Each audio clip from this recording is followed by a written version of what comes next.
Assalomu alaykum. Men Termiz shahrida Beshkappada Arentir yangi mol bozor 4 sotuq 4 xonali bitmagan hovlimiz sotuvda. Gaz svetdan muammo yo'q. Sveti ulangan, suvi ulangan. Mana shu hovli 4 burchak. Kirib kelganda 4 burchak koridori. 3,5 ga 8 mehmonxonasi. Eshigi bu yerdan ham eshigi bo'ladi, bu yerda ham eshigi bo'ladi. 3ta bir xil 3,5 ga 4 yotoqxona qilingan. Yotoqxona qilingan. Yana sanuzel.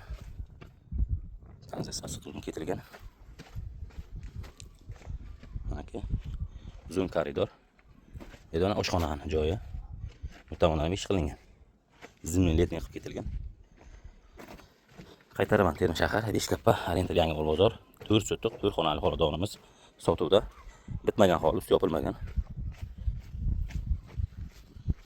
Mana. Suv chiqqan ekan suvi. Gaz kelgan, shuni ulab olish kerak bo'ldi. Narxi 455 million deb baholandi. 99 744 04 51. Katta mashina, mayda mashina bemalol kirib kelinadi. 4 metr joyi.